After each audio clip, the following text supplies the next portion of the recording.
Hello everybody. आज हम class 9th की एक poem Lord Ullin's daughter by Thomas Campbell ये पढ़ने जा रहे हैं। बहुत ही कमाल की लव स्टोरी है, बहुत ही मज़ा आएगा। चलिए शुरू करते हैं। A chieftain to the highland bounds cries, "Boatman, do not tarry, and I will give you their silver pound to row us over the ferry. Now who way you would cross Loch Guy this dark and stormy weather? Oh, I am the chief of Alva's Island, and this Lord Orleans daughter." Scotland का एक चीफ्टेन यानी कि एक सरदार Lord Arlene की बेटी को साथ लेकर भाग आया है। लॉर्ड अर्लिन के आदमी, उसके सिपाही हथियारों के साथ उस चीफ्टेन यानी कि उस सरदार को और लड़की का पीछा कर रहे हैं। चीफ्टेन लॉक गाइल समुंदर के किनारे पर पहुंचता है। वो अपनी लवर को लॉक गाइल के उस पार अपने आइलैंड अल्वा को ले जाना चाहता है। वो बोटमैन यानी कि नाविक को जोर से चिल्लाकर कहता है कि वो किसी भी तरह देर ना करे, और वो बोटमैन से रिक्वेस्ट भी करता है कि वो उन्हें अपनी बोट में लॉक गाइल के उस पार ले जाए। वो बोटमैन को इस हेल्प के बदले में सिल्वर का 1 पाउंड देने की ऑफर करता है। बोटमैन लवर से पूछता है कि वो कौन है और वो इतने तूफानी मौसम में लॉक गाइल के पार क्यों जाना चाहता है। लवर बोटमैन को बताता है कि वो अल्वा आइलैंड का चीफ्टेन यानी कि सरदार है, और जो लड़की उसके साथ है वो लॉर्ड अर्लिन की बेटी है। नेक्स्ट है, and fast before her father's man 3 days we have fled together, for should he find us in the glen, my blood would stain the weather. His horsemen hard behind us ride, should they our step discover, then who will cheer my bonny bride, when they have slain her lover. Chieftain boatman को बताता है कि वो और Lord Arlene की बेटी 3 दिन से एक जगह से दूसरी जगह भागते फिर रहे हैं। उसकी प्रेमिका यानी कि लवर के फादर यानी कि लॉर्ड अर्लिन के हथियार वाले घोड़े सवार लगातार उनका पीछा कर रहे हैं। अगर उन्होंने इन दोनों को इस नैरो वैली में ढूंढ लिया तो वो उसे ज़रूर ही मार डालेंगे, और फिर नीचे उगे हुए वो पौधे, वो घास और झाड़ियाँ उनके खून से रंग जाएगी। आगे चिफ्टेन अपनी परेशानी बताता है।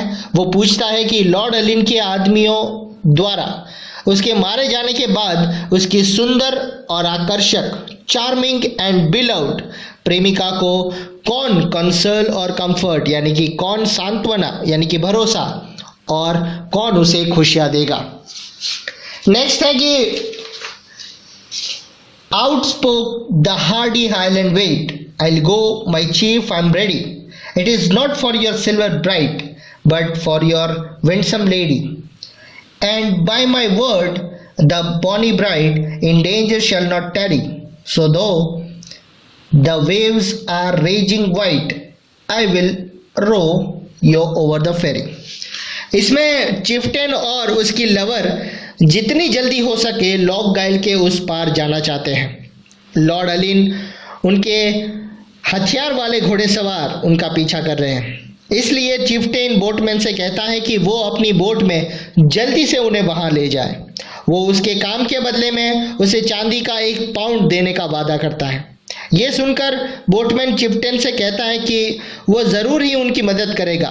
उस तूफानी खतरनाक मौसम के बावजूद वो उन्हें लॉक गाइल के उस पार ले जाएगा, लेकिन ऐसा वो उसके पैसों के लिए नहीं करेगा बल्कि उस सुंदर और मासूम लड़की की खातिर करेगा। वो कहता है कि वो किसी तरह की देरी नहीं करेगा और जल्द ही उन्हें बोट में बिठाकर लॉक गाइल के पार ले जाएगा। नेक्स्ट है, by this the storm grew loud apace, the water wraith was shrinking, and in the skull of heaven each face grew dark as they were speaking, but still as wilder blew the wind, and as the night grew dearer Down the glen rode armed men, their trampling sounded nearer. दोनों lovers lock गाइल के शोर यानी कि किनारे पर पहुंचे। वो एक बोट पर चढ़े। बोटमैन से बोले कि जल्दी ही उनको समुंदर के पार ले जाए। उस टाइम मौसम बहुत खराब और खतरनाक तूफानी था। अचानक भयानक तूफान आ गया और बहुत तेज हवा चलने लगी। उस भयानक खतरनाक मौसम के समंदर के पानी ने राक्षस का रूप ले लिया था। ये राक्षस की तरह जोर जोर से चिल्लाता हुआ लग रहा था। आसमान भी बहुत क्रोधित यानी कि गुस्से वाला दिखाई दे रहा था। जल्द ही अंधेरा छा गया और इसकी वजह से उन तीनों के चेहरे भी काले दिखाई देने लगे। लेकिन उस तूफानी रात में भी लॉर्ड अलिन के हथियार वाले घोड़ेसवार उन दोनों लवर्स का उस घाटी में पीछा कर रहे थे। उनके घोड़ों की चलने की आवाज नजदीक और नजदीक आती जा रही थी। नेक्स्ट है ओ हेस्ट द लेडी क्राइज दो tempest round us gather, I will meet the raging of the skies, but not an anger father. The boat has left a stormy land and stormy sea before her. When was too strong for human hand, the tempest gathered over her.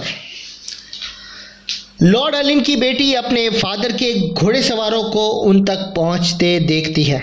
वो boatman से चिल्लाकर कहती है कि वो जल्दी से जल्दी उनको वहां से ले जाए। वो अपने फादर यानी कि पिताजी के गुस्से से बहुत डरी हुई थी।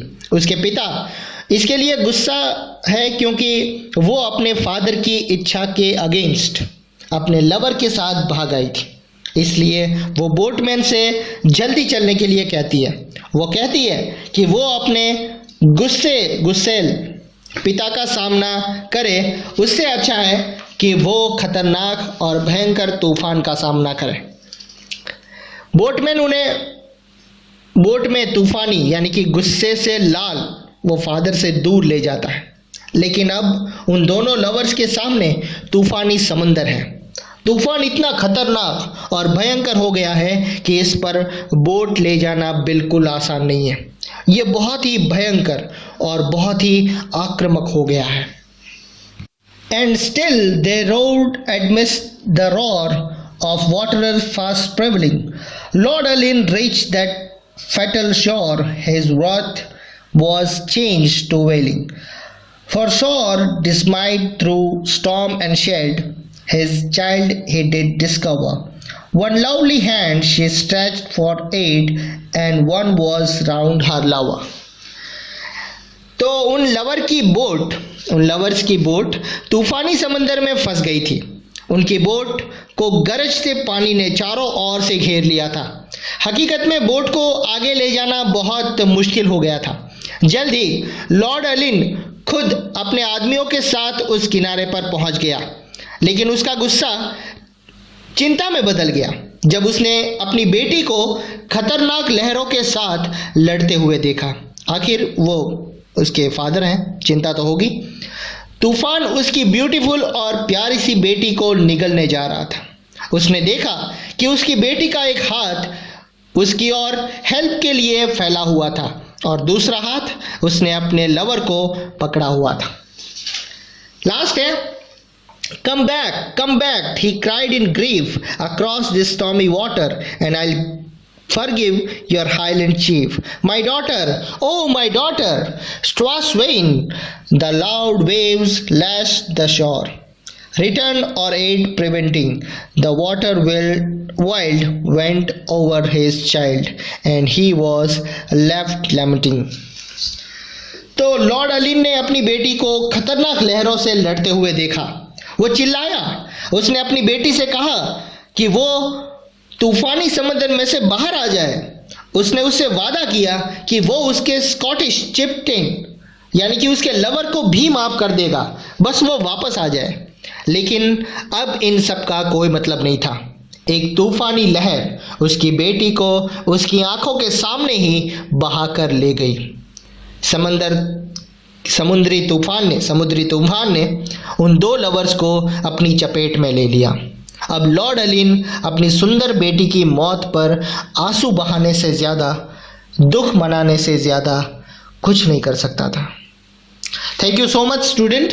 तो ये थी आपकी poem Lord Ullin's daughter. I hope आपको पसंद आया होगा, और स्नेह एजुकेशन को लाइक, शेयर और कमेंट करना बिल्कुल मत भूलिएगा। Thank you so much.